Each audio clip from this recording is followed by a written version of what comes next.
I mean, I guess the views there don't completely suck. We're live. So Oh, hey. hey everyone. So well, welcome to the Dirt Trail Running Podcast. My name is Michelle Hartwig and I am your host. And I am here with my co-host, Crystal the Pistol. Hey, everybody. How's it going? I had a snow day today. Did you? Tell me about it. My hat has snowflakes on it. Yeah, leave messages in our chat box. We want to hear what you guys are doing today. And I have extra people here in the studio tonight, so everybody knows my son does all the tech stuff. And we have Vince Lulo here. He's helping tonight because my son's going to be auditioning for dance, jobs and stuff here. And so he needs days off sometimes. And me and Crystal kind of work a lot, and we keep booking lots and lots of stuff. So we got Vince coming in helping us. So we're excited. We got the dirt dog back there. You can see this way. Hopefully she goes and lays down. And then we have a very special guest tonight coming. I guess that you're coming from Oregon. Jason Hardrath, are you at home? I am. I'm actually in my school office right now. I didn't have time to get home after school, so here I am. Okay, so this is your school office. It kind of looked like a garage to me, but like I was imagining all your bibs. I know you do all these FK. I'm sorry. Did I start the show off rudely? Maybe we can get into a discussion on like schools and teachers have an office. It is kind of like a garage. No windows. Yeah, Crystal's laughing. Okay, I'm like started this show off. Everybody's No, mad it was at me. funny. I'm kind of jealous, Jason, that you have an office at your school. I want an office at my school. I can't complain. It's pretty nice. I mean, sure, it's in the back of a smelly locker room and it's more like a closet than an office, but I have my own shower and toilet. So That's odd. Oh my gosh, bonus for a school you don't have to share with the stinky kids. I love it. So what do you a teacher of? I teach health and PE. Oh, and what grades? Now K through 6. Oh, fun. I get to be everybody's favorite teacher. Yeah. and you were just sharing that you just got back from a run and like barely made it in here in time. Yep, I misjudged my timing. I'm like, oh, I got plenty of time for 6 miles. And then I got about halfway out there and I looked back at my normal watch function. I'm like, I need to run fast right now. Yeah. Well, it's a good thing you have lots of practice on moving quickly. Yeah, I've been around the block once or twice, I guess. Yeah. Well, so I know that you have like 90, you have the most FKTs of any human on Earth. So that was pretty cool. That is a really flattering way that someone recently wrote it up. Yeah. I like to think that I'm just, the ADHD kid who can't sit still, and I love experiences in the mountains. So I just started chasing moving fast and discovered FKTs, and one led to another. And pretty soon I was like, well, I might as well try for 100. And yeah, I mean, here we are. And you do races too, like with all those bibs in the background. So that's true. I've taken a break from racing. Actually, one of the things that kicked off me doing so many FKTs was I'd gotten into running at a very young age and hadn't gone a year without paying for a race since 2002. And so in 2019, I was like, you know what, this is going to be the first year I managed to not pay for a race. I'm just going to do FKTs. And then that set me up pretty well for what happened to us all in 2020. I'm like, well, I guess I already know how to do this and what I'm doing. So just kept after it in 2020. And I mean, the FKTs you've done are like a huge variety of different kinds of things. I mean, part of me doesn't even know where to start, and part of me wants to start with number 1 and go to 93, and I want to hear about every single one of them because I want to go to all those places. I mean, we can break it down however you want. Oh my gosh. Well, I have the list here, so let's start. No, I'm just kidding. Yeah. Well, okay. So how did you choose your first one? Like, I mean, like in your gut, what made you decide on your very first one? So the first one I did that I knew I was doing an FKT when I did it was the one on the list. It's the fourth one up on the list, Mauna Kea, Hawaii. And that's running from the ocean all the way up the highway and then up the road to the summit of Mauna Kea. It's 40 miles and just under 14,000 feet of elevation gain. And I guess the story there is I'd kind of discovered what FKTs were at that point. And my friends all give me a bunch of crap about this. I actually won a marathon that I was training for. It was my first attempt back after my big car accident that happened in 2015. And I guess people who've maybe heard me on a different podcast have heard me talk about that before. Had a rollover accident, got ejected from the vehicle, broke 9 ribs, collapsed a lung, ripped my LCL and ACL apart in my right knee. So pretty serious injuries. And so I wanted to prove to myself after, some years of recovery and being able to get back to training, it's like, okay, I want to prove to myself I can still run a Boston qualifying time and still break 3 hours in the marathon. And it was something that I used to take for granted back in the pre-car accident days. I refer to it as my former life. In my former life, I could, on almost any weekend or race that I signed up for, kind of plan that I would be going under 3. And so it was a really big deal to me to break 3 hours. But then I show up to this race, barely having pulled my confidence and my training together, where it's like, okay, it's possible I could break 3 hours, maybe. And for some reason, no one else fast showed up to this race. And so about 7-8 miles in, I realized it's just me and this one other guy. And the old mentality kicks in where it's like, well, if I've got a chance. And so we just started grinding at each other from mile 8 all the way through mile 16, just surging back and forth, pushing the pace. And finally, he doesn't respond when I make a surge. And so I just keep going at mile 17. And the wheels came off the bus going in through mile 24 to the finish line, but he was far enough behind that I managed to pull it through to the finish line. Well, unbeknownst to me, because I had no thoughts of winning, that was not in my paradigm at all. Turns out there was $1,000 check attached to winning that race. And I'm like, holy cow, I just won money at a race. And I was like, oh, I was wanting to go do this climb on Mauna Kea. Now I can just drop the money for the airfare from these winnings and go do this other really cool experience. So kind of a cool story as to how it all came to play. But yeah, Mauna Kea was my first one where I knew what I was doing. And those 3 that are on the list that predate Mauna Kea are ones that were just so classic and beautiful that I'd done, that I couldn't find anyone who'd done it faster, that I was like, these have to be routes on the FKT site. And the 3 of them got accepted by Peter and Buzz. So those are FKTs I did without even knowing what I was doing. Okay. That's awesome. And so do you tend to, do you like to make up your own, or do you look at what, do you study the site and go, hey, this one looks interesting? What's your style? The answer is yes, I do both. I think my list is a 40%, 60% or 30-70%. So most of the time I'm repeating someone else's route, but yeah, about almost half the time, not quite half the time, I'm creating my own, because I've just loved playing in these beautiful spaces already, and I've accumulated the skill sets that allow me to move through various technical types of terrain. And I have the passion and the background from ultra running to want to move through them quickly. That's part of what I love, is the experience of sort of emptying myself out against the best challenges nature has to offer. And that's why there's so much diversity in my list as well. Is I want to go see what kind of rock climbing challenges are out there. I want to go see what kind of glacier travel challenges are out there, high elevation challenges.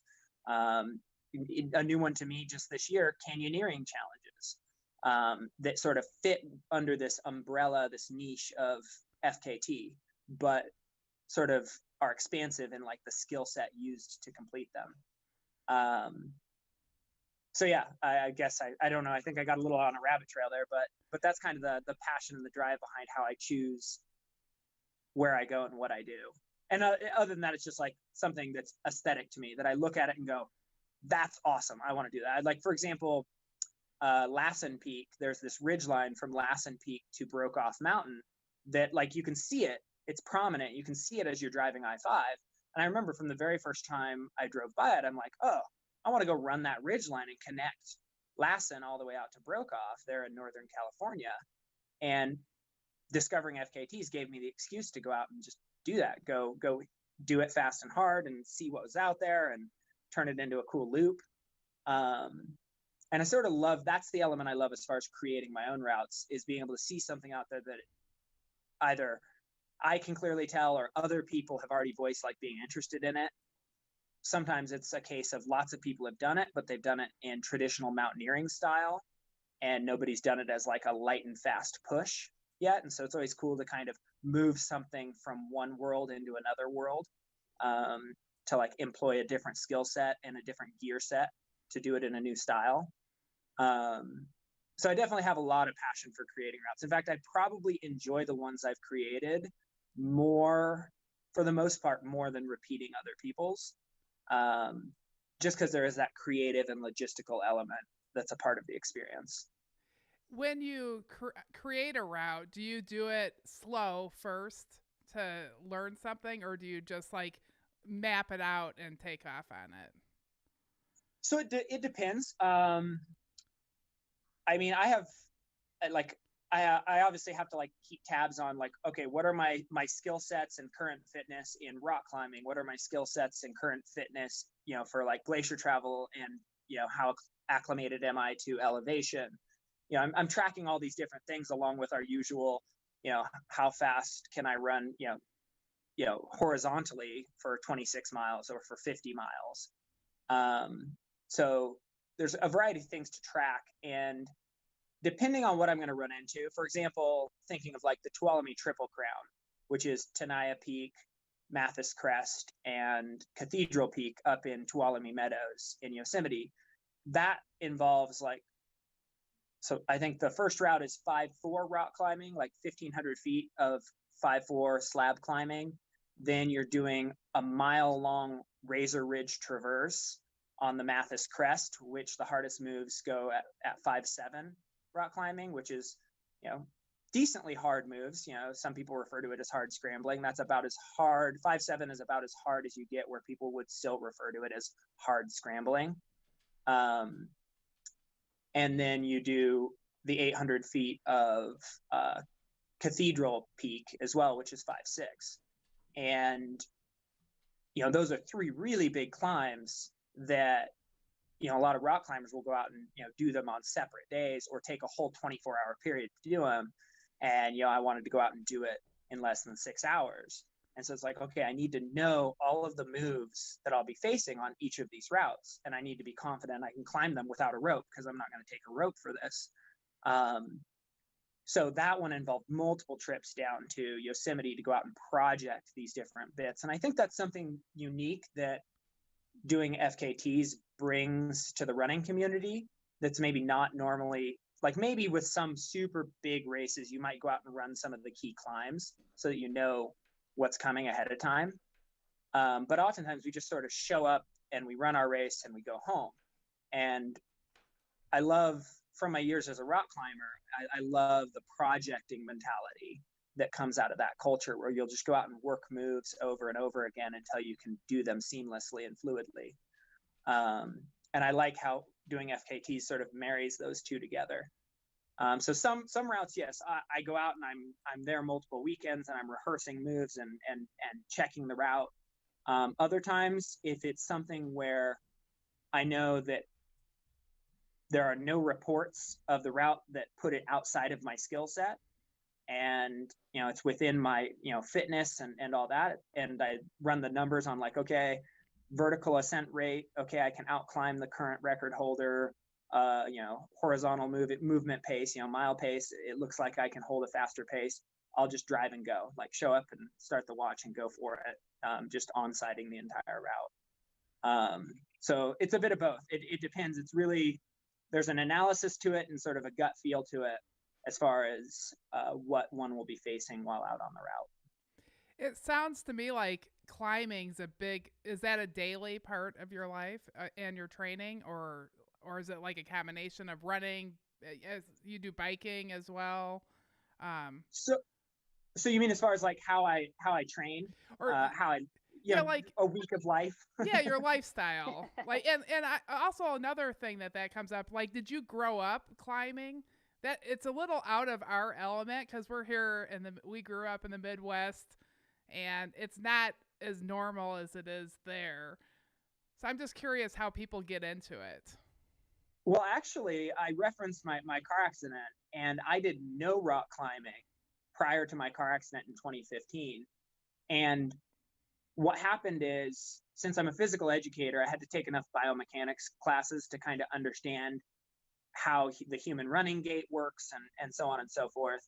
And what I realized is, even though I wasn't able to run when my knee was still non-functional, you can still walk up and down steep hills pretty efficiently, even without a full range of motion in your knee, because you never have to have that moment where you straighten your knee completely to get an efficient, to unload all that stored energy in your Achilles tendon, which is what makes us efficient runners as humans. And so I was unable to like straighten my knee all the way for a long time, for a year and a half. But I was like, okay, well, I can walk uphill steep and downhill steep, and you kind of keep your knee bent a little when you're doing those two things anyways. So I just started climbing the local hills, and hills led to mountains, and then mountains led to bigger mountains. And then I started running into these mountains that had technical summit blocks. So I needed to be able to do rock climbing moves confidently. And that was like kind of the moment where it's like, all right, I'm taking up climbing because I want to do more of these mountains, and I don't want to feel out of my element or get shut down. Having climbed for hours and hours, I don't want to get shut down in the final 300 feet because I'm not comfortable making rock climbing moves. So I just threw myself at rock climbing. It was either the end of 2015 or it might have been the start of 2016, and just threw myself into it with the same sort of attention to detail and training mindset that I brought to my running and my triathlon careers, if you want to call them that, and just sort of like was very systematic with it, building the fitness and doing the training and building the skills, the rope skills and whatnot. And yeah, I can still remember like showing up to the gym, and for like the whole first year, I was basically the worst climber in my gym. Just, and going from being quite good at doing what I did in my past times to being the worst person in that, small community at it was kind of a tough mental thing to go through, to like put that self-judgment aside and just be like, I'm here to play. I'm just here playing. Yeah, I want to learn the skills, but it's a form of play. And to let go of that self-judgment, like, am I good at this? Do I get any, validation out of it? Just letting those things go and just playing. But then I can remember the first day where someone's like, oh, how do you do that? Like, could you teach me? And kind of going, oh, like I've reached a point that I'm good enough at what I do that someone looks at me doing it and goes, hey, I want to learn from you. And I can remember that day, and it was like a super cool day where I'm like, yes. And yeah, so I picked up climbing and all the skills associated with it, and the same with my mountaineering. Now I'm a professional mountain guide. All of that started post car accident, post 2015. And then slowly but surely over a couple of years, the running came back. And then that's what made sort of this perfect mashup of skill sets to turn into what I'm doing now. Oh my, what a great life. That sounds amazing. And how amazing for you to take something as, serious as the car accident and say, I'm going to do this. How can I push myself? How can I do that? And it's just, what a great story.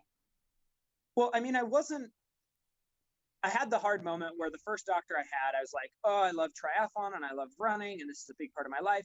And just like, without missing a beat, and kind of coldly before he walked out of the room, he's just like, you're probably going to have to let that part of your life go. And I'm 25 at this point. And like, there's that moment, that sinking feeling where I am tried to imagine a future version of myself not moving and doing the stuff I love. And the next response was that of defiance, where it's like, you watch me, you don't know who I am. And yeah, I just wasn't willing. I knew I might not ever get back to like qualifying for a world championship in a, Ironman triathlon or any of that stuff again. Like maybe I was never going to do those things like to that level of performance, but I'm like, I will find some form of what I love. I will not accept anything less than that. And I think that sort of setting that mental resolve and having that vision of like finding the next thing was really key to motivating my recovery. And the same with also, I think another thing, and I've said this before as well, letting go, like not living in my own shadow. That's why I refer to it to this day as my former life. Like I don't compare what I do even now to what I was doing before. Because I just find it's too easy to, especially initially when you're like hardly able to walk, let alone go out and run, a Boston qualifier or whatever. It's really easy to demotivate yourself, to kill your own motivation, and to think you'll never get there again if you're like constantly going, well, yeah, but I used to be able to run, 60 miles, and now I'm only running 1 mile and it hurts. You've got to like let that go, because to me, like all we ever have is the process. We're always just we're working our system, we're working our process, and we think we've arrived at a place where we own some level of performance or some level of fitness, or we describe ourselves as like, oh, I'm a championship athlete or whatever. It's like, no, that's all gone in a moment. And that's something that the accident taught me, is all you ever have is the process. And when we were kids, the process was fun. It was play, right? And that's why we got good at the things we got good at, and we built that base fitness and we built those base skills, is we were just having fun. And I think that's a powerful reminder, like anytime we face major setbacks in life that leave us somewhat debilitated or limited after, is you just got to remind us like, well, just a kid again, fresh start. Yeah. Learning something new. Yep. Do you still have you seen that doctor since that said, you're probably going to have to give that up? I have not seen him since, and I like to be a positive person, so I'm glad I haven't seen him since. Yeah. I don't know if I would say anything that nice. Mm-hmm. Well, other than I hear that so often. I don't even know why they say that, unless they're just trying to get you to prove them wrong. Well, I think anymore, sadly, in medical practice, they have to worry about getting sued if they promise too much. So probably, sadly, our country has sort of, pushed them toward that, like give the negative prognosis of like, what's the worst that will happen? And then if they do better, they'll be happy. Plus, there's a world of difference between those of us that are willing to embrace the discomfort of training for an ultra marathon. Like that's a very different mindset and mentality and like a whole structure of thinking than a person who just wants to not feel pain and feel comfortable and feel safe and doesn't step out of that bubble at all. And so if that person gets hurt, like they're not going to go do the things that make them hurt more, even if it'll make them better in the future, because they've never practiced that before. Meanwhile, those of us that run ultras or do endurance sports or really any sport, we're totally like, of course you go do things that make you hurt in the moment because you're going to accomplish something more in the future. That's like a fundamental part of how we see the world. So yeah, I think they're coming from the perspective of having worked with a lot of people who haven't had the privilege of having sport or big goals in their life. And I think that leads to worse outcomes. So you are probably teaching a lot of kids to dream big and to get out of their comfort zone. What do your students say about what you do? They love to hear my stories. There's, especially at the K through 6 level, there's not really any of them that get the whole big picture. Like they get cool stories. They get the like, believe you can do big things. They get like the tales from oh, this crazy thing happened, and then I climbed across this ledge and da-da-da. So they've heard stories, and I encourage them to believe in the things they want to do, because I like to describe myself as just some kid from some small town. And, I teach in a small town, so I think that resonates with them.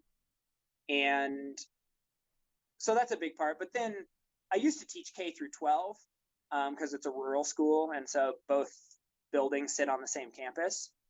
And during that time, I built a lot more mentorship type relationships.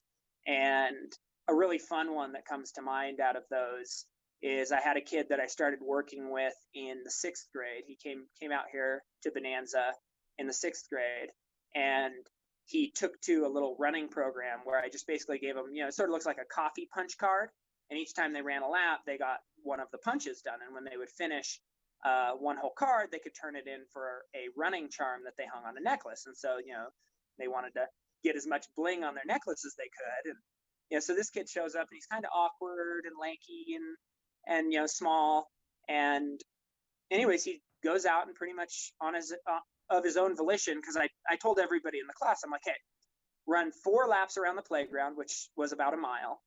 And then you guys can walk or run, I guess I should say. Walk or run 4 laps, and then you can play on the playground the rest of PE time. And they're like, oh, sweet deal. And so everybody does that and goes and starts playing. And he finishes his 4th. He's like, could I just do another? I'm like, yeah, go for it. And then same thing the next lap. Could I just do another? Yeah, go for it. And so he finishes the class having done more than anyone else that day. And so I pull him aside. I'm like, hey, you realize you could win this whole thing? Because I'd set up like whoever runs the most would also win a prize. I'm like, you could win this thing for the whole school. You realize that? He's like, really? I'm like, yeah, all you have to do is do one more lap than anyone else on any given day. You don't have to be the fastest or the strongest. You just got to choose to do one more. And he's like, ah. And so he went out and he won it that day or that year, and joined. I'm also the middle school track coach, so he joins the track team in his 7th grade year. And then his 8th grade year, he comes up. He's like, I want to run my first marathon. Would you coach me to run my first marathon? And obviously, like, that's a pretty young age, so I'm kind of like thinking through this stuff on like development and like, let's not push it too hard. But I'm like, okay, let's run a litmus test, because one of the things with running for me that's been really important is it's always been something I've done under my own power, very personal. And I think that's why I've gone so long with it through the years, is like I'm always looking for that next personal goal. It's not about a coach that's pushing me. It's not about a team that I'm on. It's not about a social group I hang out with. It's about me seeking out that next personal growth, that next personal challenge. I'm like, all right, I don't want this kid to feel like he has to have me there in order to do this stuff. So kind of a double, like a 2-for-1 was, okay, I'm going to give this kid a whole list of key training principles, periodization and all this different stuff. And so I lay this out, like a bunch of vocab words and a few concepts. I'm like, all right, go study this stuff. And then you're going to write a training plan for a marathon based on what you learn. And you can ask me as many questions as you want. You can use the internet if you get confused on anything, like I'll help you, but you're going to do this. And sure enough, over the course of the next couple of weeks, he bounces, by my office every once in a while to ask some questions and to like bounce ideas of what he thinks he understands off of me. And about 2 weeks later, he comes in with this old calendar, and it's like all filled up with what he's going to do on each day. And like I look through it, and it's like pretty good stuff. It's like, all right, I would add more of a taper during these weeks leading up to the race, and you should probably have a slightly longer long run here 3 weeks before the race. Otherwise, good. And I hand it back to him, and I remember I handed it back to him. I said, all right, now the hard part, follow it. And he went out and he followed it and did all the training. And I would check in with him all the time, like, how's your body feeling? Is it still fun? Because at that age, like, you don't want them to burn themselves out. And every time he's like, yeah, this is still fun. I'm still having a good time. Da-da-da-da-da. So we went, and this was actually after my car accident. I went and ran my first ever marathon distance, more like limped my way through my first ever marathon distance. And he ran his first ever marathon at the Eugene Marathon. I believe that was 2016. So a bit over a year after my car accident. And yeah, it was a really cool experience. And anyways, he went on to run like 2 or 3 more marathons before he finished high school, and went through the 100-kilometer distance twice at a 24-hour event as well. And yeah, it was just cool to see that bleed into like his academics, where he started setting goals with that too, and with his extracurriculars. So he went to nationals in FBLA, Future Business Leaders of America.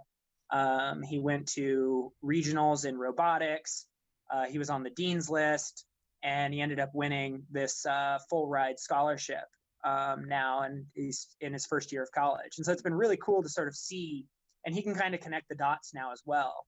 Because he's like, yeah, no, that made a big difference. Like that mindset of I'm willing to do more than all the people around me, even though they don't give me any extra props for it, or they think it's ridiculous, or they don't see value in it, but it's worth it to me. And I like the outcomes when I bother to do it. So that's like, again, it kind of circles back to the same discussion of like the recovering from a car accident. It's like when you're willing to do the uncommon things, you tend to get uncommon results. And so that was of all the mentorship relationships I've had, that one's like, well, I could probably retire from teaching and feel like I made a positive impact on the world. I mean, I was like going, okay, don't cry, Michelle, don't cry. I mean, I got chills. That is an absolute amazing story. Would he want to come on our podcast? I'd love to hear the story from his side. Absolutely. I will. I'll let him know, and he would happily come and talk about it, and talk about some of the goals he has now. So he talks pretty well. He's passionate. He has big ideas for someone his age. He's already saving up to buy his first house, for example. He's 18. I'm like, man, I messed up. He's already ahead of me. Wait a minute. You taught him so well. That's amazing. What a great teacher you are. That's huge. That's an amazing accomplishment. Thank you for being that person. And I mean, I need to take a moment and be like, there are other support people in his life too, right? Like I can't claim all the credit for that. And he's an amazing kid who probably would have done something in life anyways. So, I always have to remember that and try to keep myself in check whenever I'm like, yeah, I made a big difference. Like, yeah, there were other people too. Like, chill out. Well, you shared your passion. You guys had something in common. And you showed him, you didn't give it to him, you showed him how to get it done. Right. So very exciting. Yeah, maybe that old teach a man to fish argument instead of giving him a fish. Yeah. Yep. Yeah, very cool. Yeah. So Coach Loretta's listening, and we want him on the show. I want to hear that story on the other side of going up. But we also want to hear about your FKTs. And we always love to hear a great dangerous story. Did you have a very dangerous FKT you went on? What was the toughest, most dangerous, scary one? I've told my Rainier Infinity Loop story quite a lot. And I mean, you can imagine you're sleep deprived, you're already 50 plus miles in, 26,000 plus elevation gain in, and you're traversing above a glacier or a crevasse that you could drop a school bus into and not know it was inside. And you're on a ledge that's basically half of your boot fits on it. And that's a pretty distinct moment, like looking over and being like, yeah, I mean, there's time I could arrest my fall before I went into it, but I really don't want to find out if it's really enough time. So that one's pretty scary. It still stands out in my mind just because that was such a big breakthrough effort for me.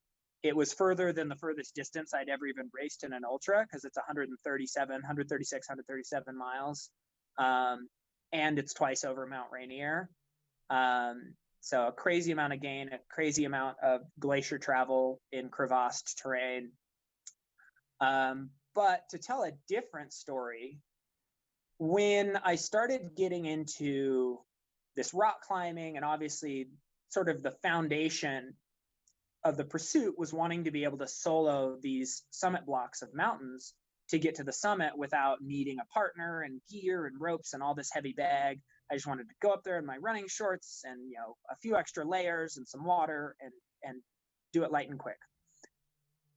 Well, that started like progressing to where then I started looking into rock climbing routes that my skill set was strong enough, my fitness was strong enough to be able to just climb the whole multi-pitch route without needing a rope. And you can actually see not far above the Mauna Kea effort is a Smith Rock effort and a cosmic wall, Mount Hubris. And that cosmic wall is a 800 plus foot 5-6 free solo, where when you look over your right shoulder, you've got Mount Shasta staring right at you. And you're climbing on this beautiful granite. And then I discovered the multi-pitches in Red Rocks, Nevada. And there's one there called Solar Slab. And I'm pretty sure it is the longest easy moderate route in the United States of America. I'm fairly certain. If I'm wrong, someone please correct me. But it's over 1,500 feet of consistent, like 5-4 to 5-6 rock climbing. So it doesn't like really ease off. It's not like some alpine routes where you kind of are working some easy walking ledge and then you do a few hard moves and then you're on another easier ledge system. It's like consistent pitch after pitch, foot after foot of just real rock climbing moves. And they're easy rock climbing moves, but it's like a long time to stay mentally dialed. And that route became sort of an obsession. Like, I need to get to a point where I can solo that entire route. And I don't know why, but it just stuck. And when things stick in my mind in a certain way where there's like, yeah, I could do that. Like, it's possible. It's not ridiculous. It's possible. I don't know. I tend to start working toward them. And so, like, really a lot of the list that you look at that involves running and soloing on these rock routes was me mentally and physically preparing myself for this 1,500 foot solo up Rainbow Mountain in Red Rocks on the Solar Slab route. And I mean, I can still remember the day I finally did it, pulled the trigger on it, and just making these moves. And I mean, it's just your toe and your fingertips on some of these nubs, on some of these exposed face portions, where it's like, yeah, I mean, these are solid and I feel solid, but you look down below you and it's just like the world is falling away, you know, as you're halfway up this route, even because you're 700 feet off the ground. And I can remember I had to bypass a team that was climbing, which is always kind of a dread that you have when you're soloing, because you've climbed all the normal moves, but if you have to like break your sequence or go slightly off route to get around like a team, maybe they're a beginner team, so they're not super confident. Oftentimes, if they're experienced, they'll just like get out of your way and let you climb the main section. But if they're not super experienced, they kind of like freeze up and get really nervous because you're out there with no rope and they're already scared on a rope. And so you kind of have to work your way around them, which makes the route harder than it already was. And that happened. And I had to bypass a team. And I kind of saw the line I wanted to take. But I'm pretty sure the line I took ended up being an alternate of the route that instead of being 5-6, went all the way up to being 5-8, which is, you know, two full classifications harder. And I also hadn't rehearsed it.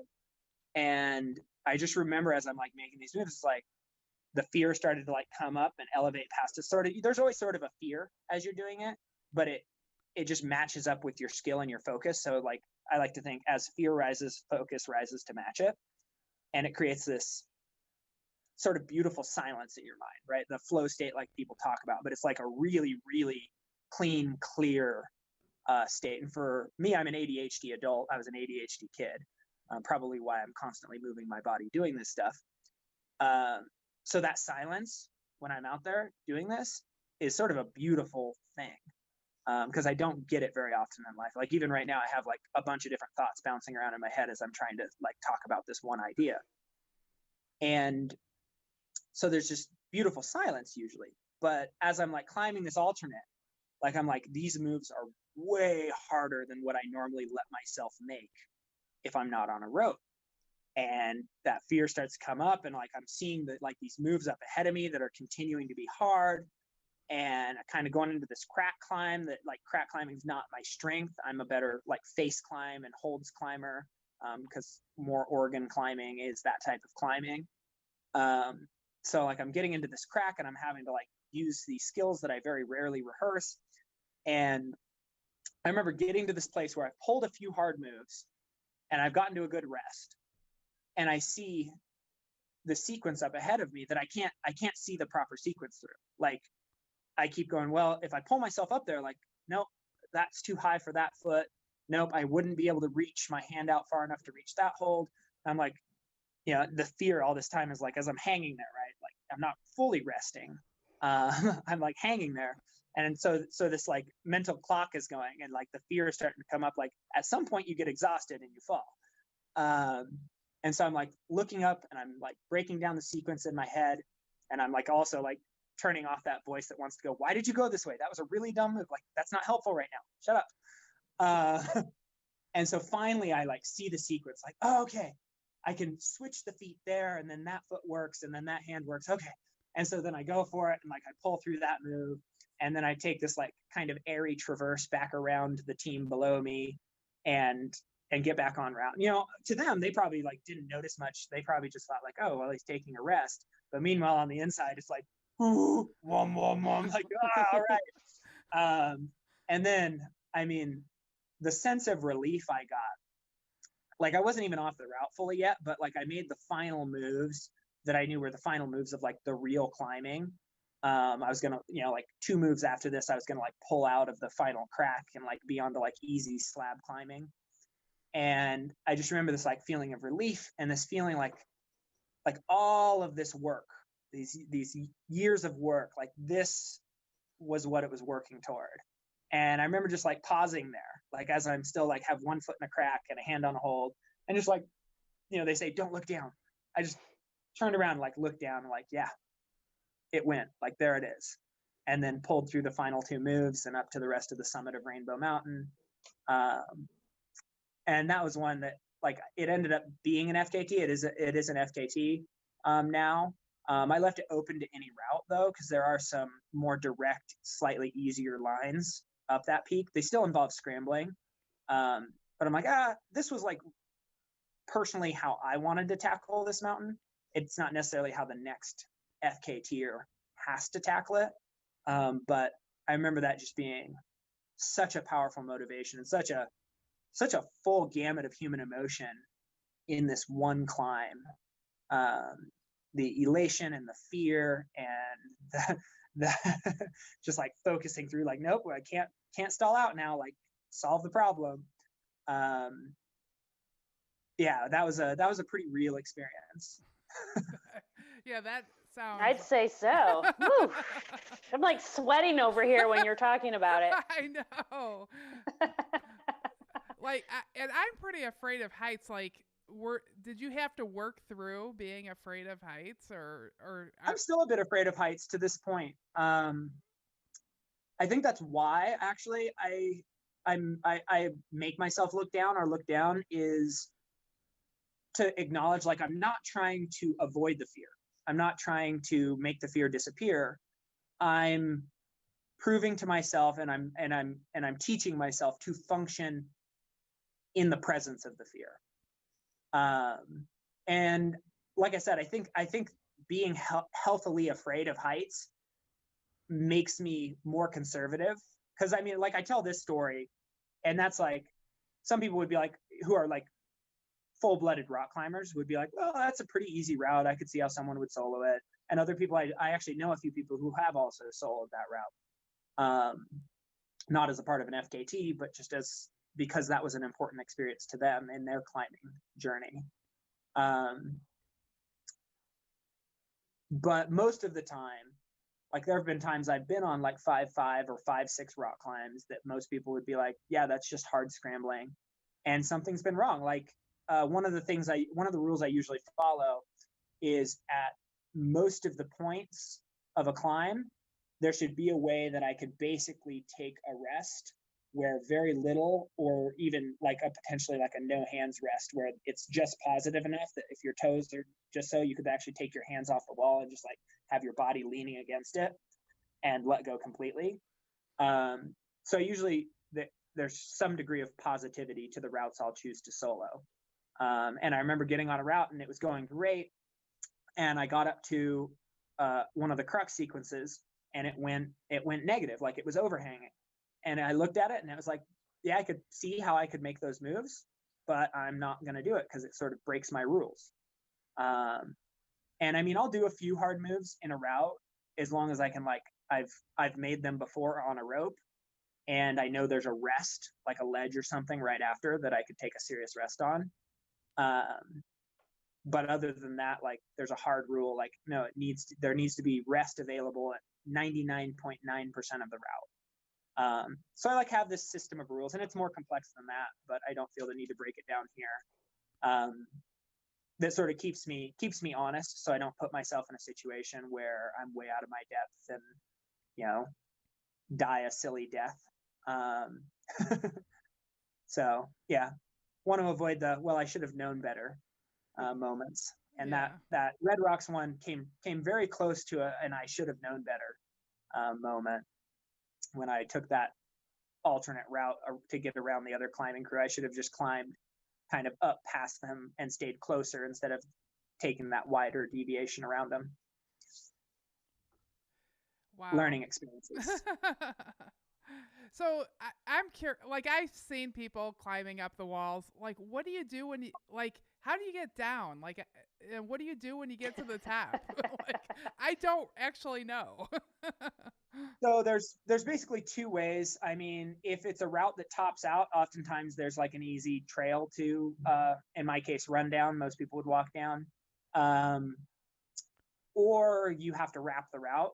So you just basically switch how you're using the rope. Instead of having it tied between the two partners and you're belaying one another, you switch to where the rope isn't tied to either of you and you take turns doing what's called rappelling down the rope.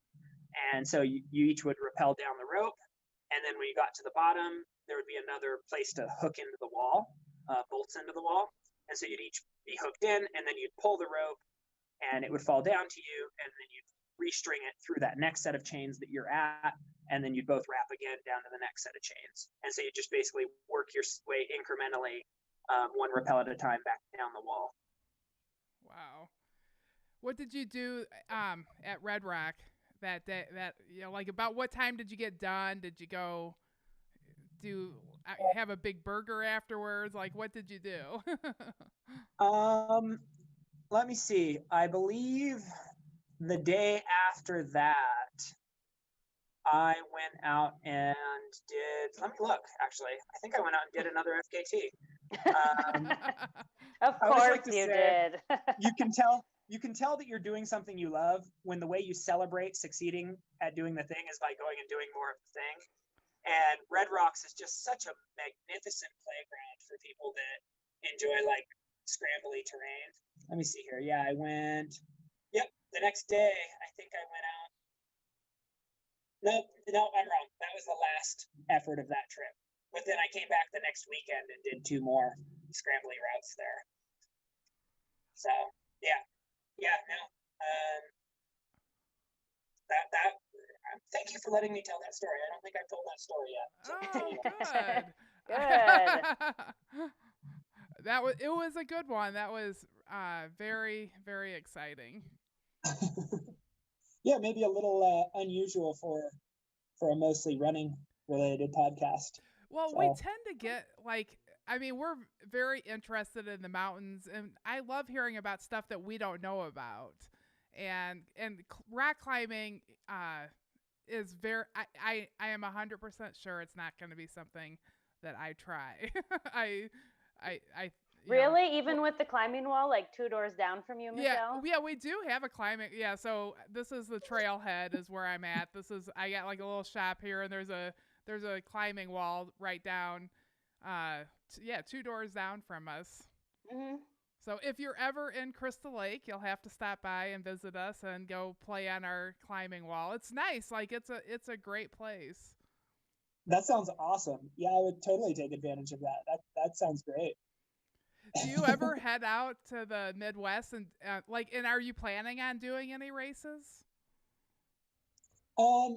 Actually, I was just chatting with another guy, one of my team managers of one of the teams I'm on, and he asked the same question. I'm like, now that 2020 is over, 2020 kind of turned into, it started off as like, well, it's just another year of doing FKTs, and then I got into a really good rhythm, and I was like, well, I wonder if I could average more than an FKT per week for an entire year, because we've all seen that short film of the Game of Hundos, where he did a 100-miler every weekend for 100 weeks or whatever it was. And I was like, oh, I wonder if I could go a whole year and do an average, not necessarily do one every weekend, but average. And I ended up doing 60 FKTs in 2020, which I think the previous most had been 25, 24, something like that. And so that was a cool experience, but like there was no space for racing, and races weren't available. And now that I'm kind of close to my 100 FKT goal, and I'm kind of setting the stage for my 100th FKT, which I'm hoping to do as soon as school gets out. It'll be the biggest, most difficult, most complicated one I've ever done. Then it's like, oh, there's going to be room, like even leading up to that, there's going to be room in my schedule, because I'm not going to be going out every weekend to try to bag one or two. So it's like, yeah, maybe I need to start looking at some races. Yeah. Maybe I need to start looking at some races. Max King wants me to do an adventure race with him, because he's like, oh man, it would be your style with your skills. I'm like, well, you're Max King. I don't know if I can keep up. He's like, oh, nobody's that fast in adventure races. Well, if Max King asked me to do something and thought I could do it, I think I'd be going there. Right. I'm hoping that comes to fruition, because it would be cool. I mean, adventure races like have the like rappelling in them and the technical terrain and stuff like that. So it would. He's actually right. It's like, I would be curious to see how I could do in an environment like FKTs are competitive, but you're completely solo while you're being competitive. There's no one else out there doing it at the same time. So it would be a curiosity to me to be like, oh, how well would I do if there's other people out there trying to navigate the same course I am at the same time?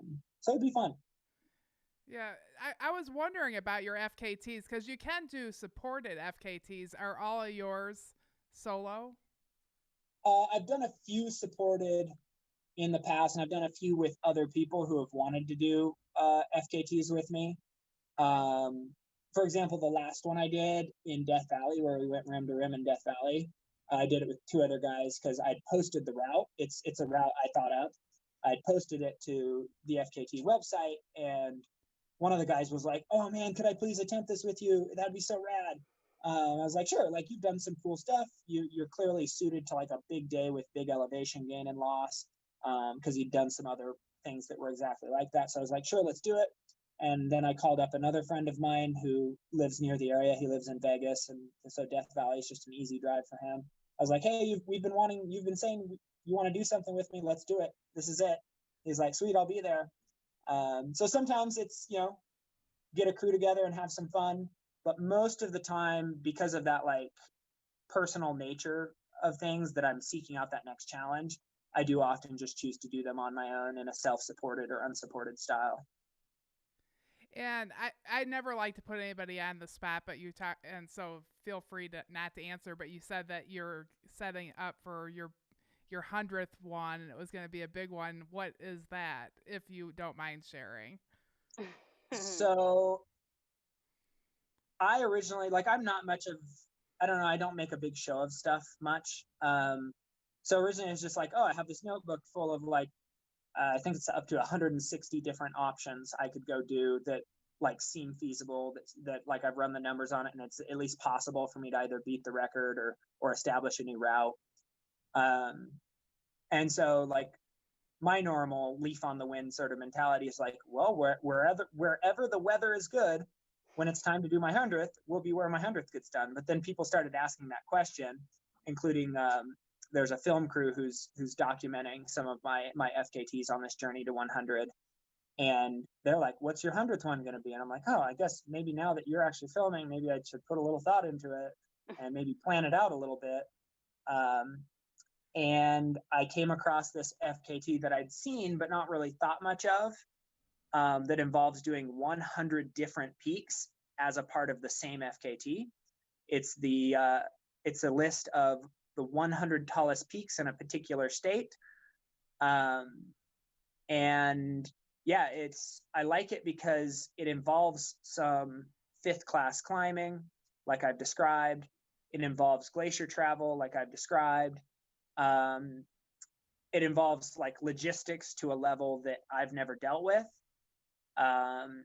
It'll involve big mileage pushes day after day. So that sort of multi-day managing your fatigue levels, sort of skill set, nutrition skill set, all that stuff. How much can you cut sleep without cutting it too much and having it come back to bite you down the line? All those questions get to be answered in this experience. And yeah, it's something about 100 peaks for the 100th FKT is just a little too poetic. And so I was like, yeah, that's what I have to do. That is what I have to do. Oh my So as long as the gosh. weather's not too insane or there isn't like a fire that closes it down, that's going to be what I do. But obviously those are two pretty big ifs because Mother Nature, she gets the final call. Yeah. She sure does. That's very exciting. And when do you expect to be there? I would start that probably the day after school gets out in June, mid-June. Yeah. And hope to better the current record is 410 days, but to be fair to that time, no one has ever attempted this particular set of mountains in like a continuous push style, like without going home. His record was established where he had to like go back to work and then come back out and bag more peaks and go back to work. So my hope is to be the first person to like show up and not go home from peak 1 to the final peak. And so I hope to fit it into that scholastic summer of 89 days or 85 days or whatever it is. And so far, I've been doing the logistics and talking with people who've done them before. And I even talked with the guy who currently holds the record, and he's been really friendly and helpful. And he's like, yeah, looking back at it now, I bet you it could be done in 60 days. I think it could be done in 60 days, reasonably. If you just go and you're willing to go without sleep and I'm like, that sounds about right. And that gives me a little bit of a cushion to make a dream a reality. So I better get to more planning. Oh my gosh. Wow. And you'll just be out there like by yourself? Like for some of it, to honor the community, the community there, it's in the state of Washington, and the community there, they lost one of their beloved climbers recently. He fell through a snow bridge that was melting out over a crevasse and lost his life. And so out of honor for that community and their loss, when I'm in those same glaciers that he ended up losing his life in, I'm going to make sure I have a partner with rope and all that stuff for safety. So I'll be doing this one in a supported style, which feels right anyways, because I'm going to want people to be able to come and join me for a peak or two, or even like have my dad come along and just like cook me food in between mountains or something, because he's he complains sometimes that I don't get enough time to visit home, especially during 2020. And I was like, Dad, you are diabetic and it's a pandemic, and I would never forgive myself if I brought that back, because I'm going around and doing this stuff. And that never happened. I never even caught the virus, but the idea of it was like, I'm not going to do that. So anyways, it's a cool way to invite him to come be a part of something he hasn't very much been able to be a part of. And that wouldn't be possible if I chose to do it unsupported or self-supported. I would hope you have like some camera crew along with you for that. Like, I want to see it. Is that possible?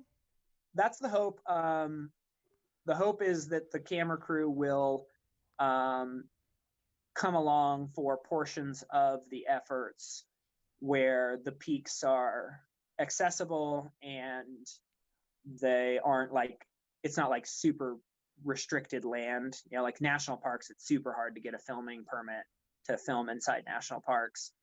And so the cool part about the 100 peaks is a lot of it will fall on land like BLM land and things like that, where you can pretty much show up and do whatever you want as far as filming stuff, without any need for permits. So it should allow them a lot of freedom to capture some pretty cool terrain. And they actually got really excited about it from a creative standpoint, because they're like, oh man, what a cool creative challenge to try to capture what it is to do 100 different peaks across a state.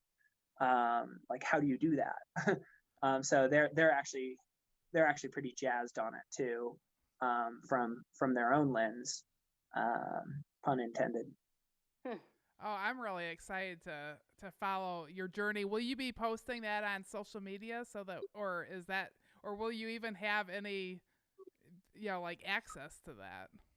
I'm still figuring that out. I'm sure there'll be spots where updates can be added, and if I do end up having a crew for this, I'm sure I'll have, like, part of how you substantiate an FKT is you use your cell phone and take pictures, because it geostamps them. So it serves as like a second form of, like, okay, it was actually him that was on this GPX track that was submitted. So I'll be doing that. And so those pictures and the video I take while I'm out there on my own will get uploaded through my social media, whether I, allow someone else to do that while I'm busy with this whole undertaking, or do it myself in between mountains, is yet to be decided, but somehow it'll get out there, and that will be on my Instagram. And yeah, on my Facebook too, since it cross posts.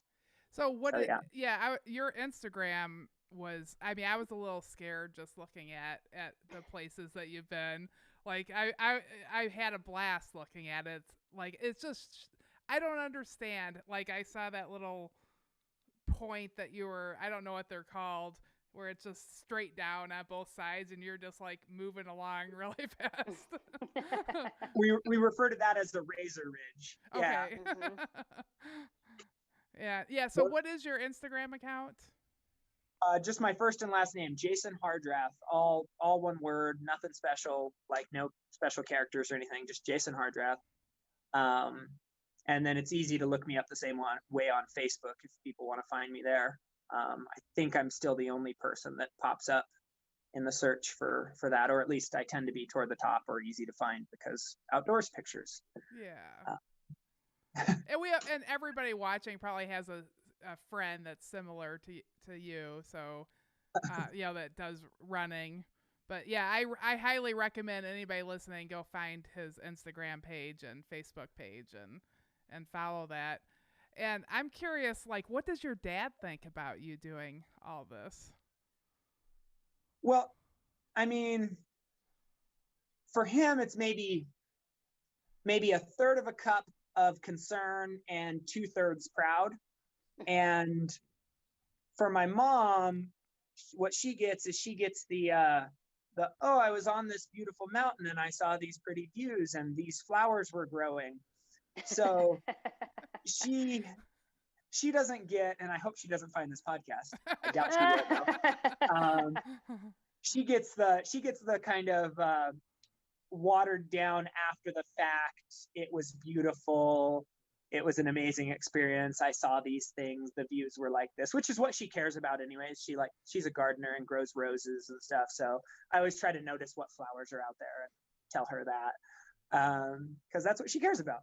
Yeah. She doesn't need to hear that I saw that flower while I was hanging by my fingertips and toes or something. Oh, that's so cute.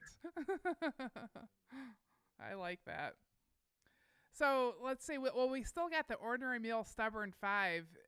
But I don't, like, first off, is there another story that you wanted to tell us first, or that we didn't go over?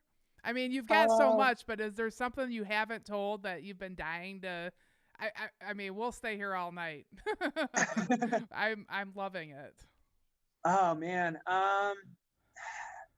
there's so many stories that it's difficult to recall all of them. I worry at some point that I'll have forgotten more of my adventures than I remember, which is a scary thought. I think you need to write a book for one thing. Mm-hmm. Yeah, you do. Possibly. A memoir. So it usually takes something to provoke. like the story, like a question about a particular thing. I have one fun story I'll tell. So this was another one I did with another person, Nate Bender from Montana. Another interesting person if you want to have someone else on your podcast to tell similar stories to this, but his own flavor and variation of them. He shoots me a message because we were on a team together for the same brand, and so we'd become friends just conversing through different things there. And in a turn of events, both of us ended up being like leaving that team. And randomly out of the blue, he's like, "Hey, we were always talking about doing something together when we were still on the team together. I want to do Grand Canyon rim to rim to rim alt." And I was like, "Well, shoot, that's one that I've been eyeing too. When do you want to do it?" And it was like literally the weekend before I was going to get off on a break. So it's going to be this crazy weekend trip where I was going to drive 17 hours, get there. We had to like bike in because of road closures due to the reservation being closed. So bike in to our starting point, do this 42-mile effort where you swim across the Colorado River at the bottom, which is 46 degrees because there's no bridge down there on the Bass Trail system. Which it's a swift moving river, cold water. Yeah, I was gonna say, isn't there like rapids? Like I see pictures, it's dangerous. Yeah, I mean, it's you definitely want to know what you're doing. I mean, to someone that swims in swift water or does recreation in swift water, they'd probably be like, it's not that bad. To someone that like maybe has swam in a pool a few times, yeah, you probably don't want to be getting in that water. There's always this wide gamut, and I never know how to describe something, because if I'm talking to one person, they're going to be like, "Oh, no big deal," and if I'm talking to another person, they're like, "That's terrifying." So this is one that fits both. Yeah. So basically, do this whole effort in attempt to break the unsupported FKT time of 14 hours, and then drive another 17 hours back home to be back at work on Monday. And I did end up having to take a Friday off for it. There's just no other way the timing would work. But went down there. It snows on us. It's epically cold. We swim the river. Just this crazy effort. Like I remember taking our gear off after we finished. We did manage beating the FKT. And like wet gear, both from sweat and from the water of the swim. And within like 25 minutes of like having pulled our sleeping bags on in the tent and this stuff sitting there, it's just frozen. Like that's how cold it was out there. That within, it might have even been less than that, but let's say 25 minutes. Just like, pieces of gear, pieces of clothing, just like frozen in these masses. And kind of a fun second to that story is that we went out and did that, and like a bunch of other teams had attempted it and had made route finding errors. And that's the other thing about the route is it's not this well-groomed, easy to follow trail. It's you're following a bit of a trail and it disappears, and then you're following kind of a creek bed, and then suddenly it's like, wait, we need to be above the creek now. And so then you're like plowing up this hillside, and then there's the trail again. And yeah, so that's more of what the experience is like. And so the other teams who had attempted it had made route finding errors that cost them enough time that they weren't able to best the unsupported record. And we managed to pull it off. And then sort of the fun part after the fact is then Mike Foote gets in touch with Nate and says, "Hey, I saw you guys did this and I'm interested." And then he gets in touch with Rob Krar, and that's where, I don't know if you guys have seen the photo. I'm sure you've seen the photo. You have to have seen the photo. They skinny dipped the river at the bottom, and sort of the famous photo of the final, it was the last day of 2020. They did it on New Year's Eve. And they skinny dipped the river, and they managed to beat the Cowboys supported time, Jim Walmsley and his group that had that video that came out about the effort. And it's kind of fun to have to be indirectly connected to that effort where they skinny dipped their way past the Cowboys. Oh my gosh, that's the best thing that happened all year. And that water is so cold. That water is so cold. So, man, what an experience they had. Oh my gosh. That's awesome. And you sent us a really cool picture of you that we used for like our little thumbnail. Do you know, it was like you were climbing and there's like really far below. Do you know, where was that at? So that is taken on Mount Thielsen, which is kind of a cool it's like 9,000, a bit over 9,000 feet tall here in Oregon, right near Crater Lake, near Diamond Lake area in Southern Oregon. And it's this cool peak that you kind of follow a trail up, but then when you get to the top, it's almost like a Dr. Seuss mountain or something, where it just goes to this ridiculous point where your brain is like, I don't think that, like, there's something wrong with the physics on that. And so that picture was taken from sort of the final scrambling up that final summit spire, which is, it's a super cool mountain. If anyone who's listening to this is ever in the Southern Oregon area and you want to have a fun run plus scramble experience, Mount Thielsen is golden. And is that near you? It's like maybe a 90-minute drive, maybe a little less from me. So it's one of those backyard mountains, one of my playgrounds. Yeah, it looked amazing. Yeah, one thing that Crystal and I always like to ask is, like, if we're heading out in your direction, like, what trails do you suggest that we go explore? Okay, remember, Jason, we don't do that stuff that you do, so it has to be somewhat easy and no crazy rock climbing. Okay, go. So, barring any crazy extreme stuff, Rogue River Trail, amazing, beautiful, groomed trail. So there's that. McKenzie River Trail is another absolute beautiful one. It takes you past the famous Blue Pool here in Oregon, one of the most visited things in this whole state. Super beautiful run. And then a little bit more adventurous, but not to the degree it's dangerous. I actually would recommend the Crater Lake Rim High Route, even just done at a casual pace to experience Crater Lake in that way. It's a bit over a marathon in distance, but instead of just going around on the highway, which you go away from being able to see the lake, you tag the 7 high points of the rim as you go around. And it allows you to see the lake from angles and views that like few people ever do. And so really it's one of my favorite routes that I created, just because it creates such a unique experience for anyone that does it. And there's been quite a few people who've gone and done it just casually, as well as the people that have contested the FKT.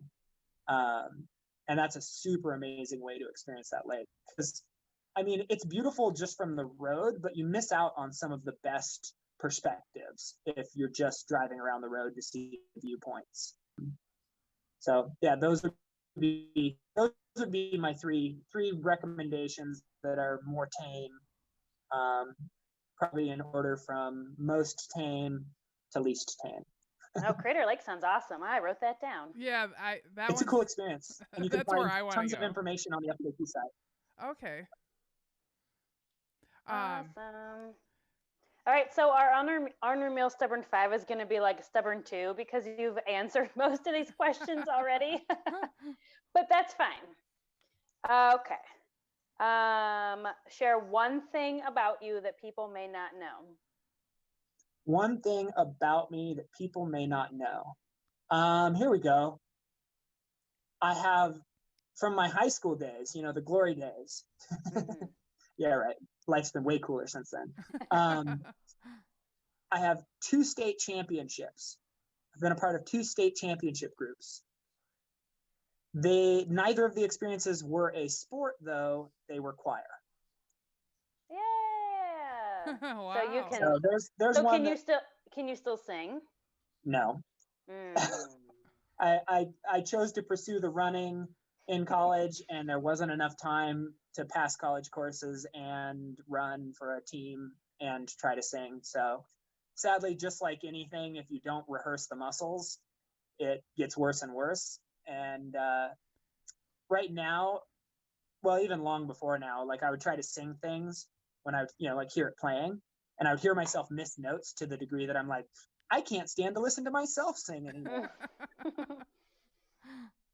So yeah, that is a little known fact. Wow. That's a cool fact. I like that. I wish more people would stop singing when they would sing because they don't like the sound of their voice, myself included.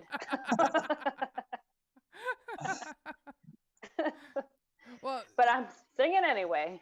So my daughter, when she was little, I was singing her like Rockabye Baby, and she took her hand and covered my mouth.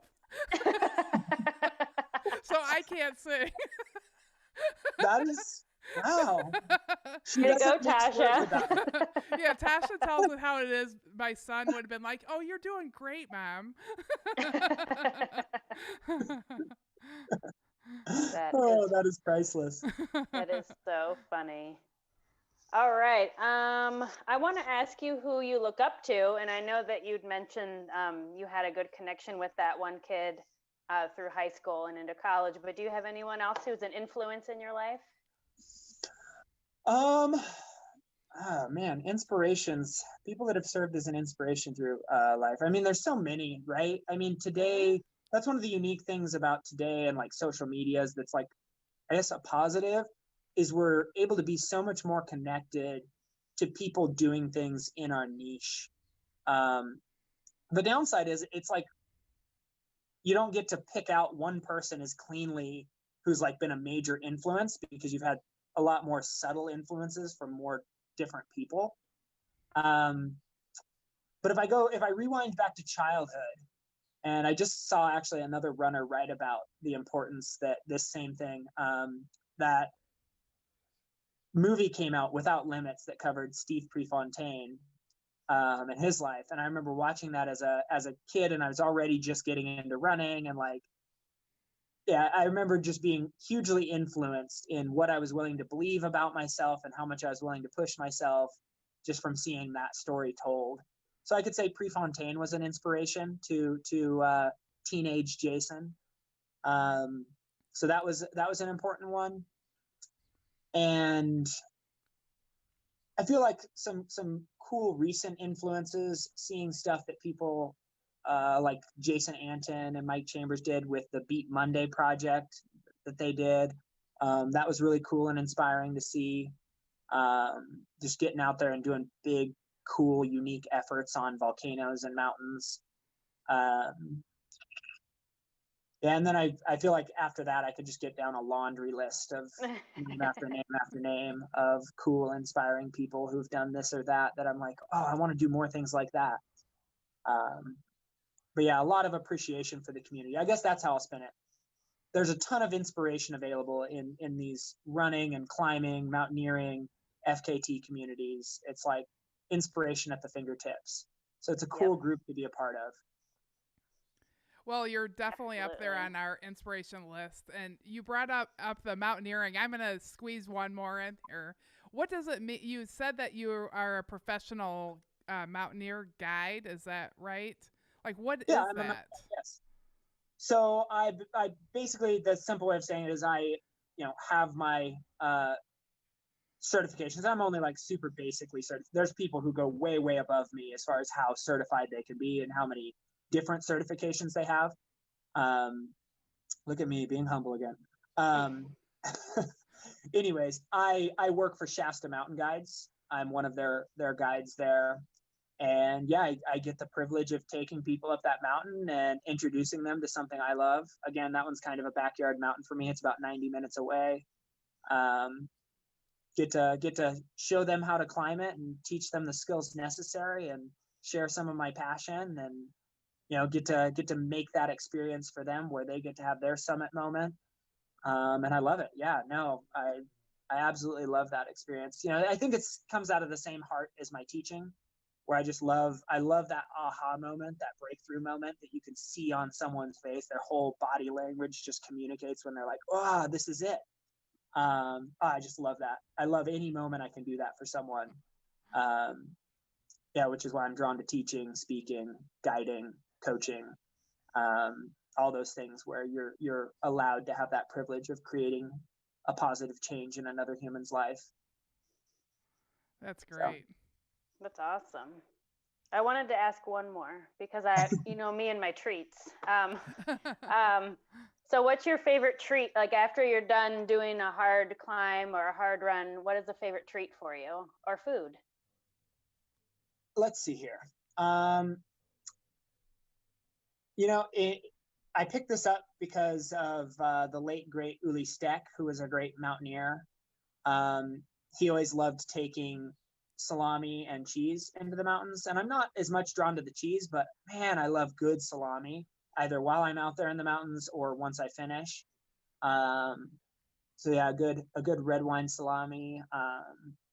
That is a go-to. Um, let's see, what else do I enjoy? I feel like that's probably the most consistent one. And then, you know, occasionally it's like I'll have a beer or an athletic brewing, or I'll have don't do milkshakes much anymore. That used to be a big part. Those used to play a big part. Milkshakes used to be huge for me. But yeah, I kind of got off the dairy wagon a while back, and I think my body just does better with it. So yeah, so I would say probably right now it's the salami and just whatever big spicy meal. I like spice. I like spice. So Southeast Asian food. There we go. Nice. Anything in that category. Perfect. I like it. Mm-hmm. Well, there. It was the stubborn 3, or maybe the stubborn 4, because you asked a question too. Yeah, and yeah, we did go over some of our typical stubborn 5 questions while we were talking. That's okay. But well, thank you so much, Jason, for coming on, and we are like, I cannot wait to watch the rest of your adventures. Good luck on your 100 peaks and getting to your 100th FKT. This has been a pleasure. It's been really fun. I like that you guys gave me an opportunity to tell some stories I haven't told before. And yeah, I'm excited to get out there and have some more fun adventures. So anyone who's listening, feel free to follow along if it feels like it's your cup of tea. Yeah, and then when you're all done with that, we want you to come out here, visit us at the trailhead, maybe run Kettle Moraine. I'm race director for Kettle Moraine 100, Hennepin 100, Midwest States 100, and a whole bunch of other races out here in the Midwest. So it'd be an honor for us to have you. It would be a pleasure to come test myself. So yeah, see what it's like not to have to climb. Right. And to not have to like know every turn for the route, right? Like to be like, cool, there's a flag. Cool, there's another flag. I'm going the right way. Right. No, I am actually, it's fun to like be circling back to racing and the idea, I guess I should say at this point, the idea of racing now, because like you just sort of take it for granted when you're there. Like, this is what a race is supposed to be. And now after being out and like doing all my own logistics and where will I have food and where will I have water and answering all those questions for myself, like circling back to a race, it's like, oh man, flags and aid stations and that seems super novel. Well, you're certainly, do you feel like you're at your top fitness that you've been in your life, or just a different kind of fitness? It is a different fitness. I definitely I don't say if you were to test me on any pure single, like, is he climbing harder than he's ever climbed? No. Is he running faster than he's ever run? Definitely no. But like you put me out in these like moving through rough terrain environments, and to try to not launch into too long of a story, I went out with this other guy who's like a super powerful backpacker, like puts in huge miles with a pack on. And we went out to do a peak bagging effort in Yosemite, which involved moving on class 4 and class 5 terrain. And so on the trail on the way out, he was setting the pace, and I was just kind of like hanging off him and going, wow, he's like really crushing it down this, semi-technical trail. And I was like, all right, this is going to be a really good go. We're going to like crush this thing. And we stepped out onto the 4th and 5th class terrain. And suddenly, like, I'm just still like keeping at the same sort of like perceived effort level as we were on the trail. And suddenly, like, I look over my shoulder and he's just not there anymore. And then that continued to sort of be the process as we kept going. And pretty soon, finally, he's like, yeah, I'm out of my depth here. And so that kind of makes me think, okay, so in a particular type of terrain with a particular skill set necessary, I'm as dialed as I've ever been. But if you put me on like a flat, fast course, I would probably be disappointed with my performance because I've not been training for that. But that being said, I look forward to getting back to those kinds of fitness again, because it's sort of, again, like, you sort of get beat down by something when you've done it. People who like run road races for a really long time and then do their first ultra, they're like, oh man, trail running's so much better, just because it's something different and unique and fresh and the community's different. And I feel like I was kind of that way about running fast, where I'd run through high school and I'd run through college, and then I ran marathons, and then I was doing triathlon and all this stuff, just like pushing that running pace as hard as I could. And like, I'd done it, like, even before I had a concept of myself as an adult, like that was what I was doing. And now it feels kind of cool to have this opportunity to circle back to it. Like, okay, I am fit, I am strong. And now, like, what can I do if I decide to like go run a strong 5K or go run a strong marathon or go run a strong 50 or 100 miler? It's fun that now it's actually a question that provokes curiosity, instead of sort of well, no, I know roughly how fast I'd run 100, or I know roughly how fast I would run a marathon. It feels like a fresh new question again, which is kind of fun. Well, if you're looking for a flat and fast 100, I've got the Hennepin 100, which I come to the Midwest. It's as flat. It's as flat as you can get. It actually goes down 700 feet, that over 100 miles, and that's all the elevation change there is. A net downhill 100 miler. Holy cow! I thought that was just a thing in marathons when people were trying to get into Boston. Yeah, well, nope. It's a canal, so you go down the feeder canal, so it's meant to bring the water to the canal area, so it has to go down. And then you get to the canal and you run along the water there, and it's just, it's very, there's turns. It's not completely straight because it's a canal, but it's as flat as can be. So very, very fast course. Really pretty, really fun. Great aid stations. Oh, I recommend it. It was my first 100. It's a great race. Awesome. And we have a birthday aid, because it's on Crystal's birthday. So we have a birthday aid station with like birthday cake. Now that might be what clinches the deal. Birthday cake while running. Yep. See? Yep. See how the stars align? Birthday cake, 100 miler. When their forces are combined, it is the ultimate party weekend. That's awesome. Well, thanks so much for having me on. Yeah. Thank you so much, Jason, and thanks, Coach Loretta, for getting this all organized for us. My son Royal and Vince over here that have helping, and my dog over there sleeping. And I don't know if anybody noticed, but she was snoring like really loud during the show. And I didn't hear her at all. I'm not sure. I did not hear her. She did. Like, she's definitely relaxed, and hopefully it didn't pick up on the mic. You know what? I like when she walks into the room and she gets in front of the light, because she looks like a giant monster on the wall, and you just see her like walking in, and then there she is in the corner circling 20 minutes trying to find a place to lay down. Yeah, she can be a little distracting, but she's sound asleep now. So. Okay, well, thank you, Jason, and thank you, everybody, for listening. Thank you. Bye.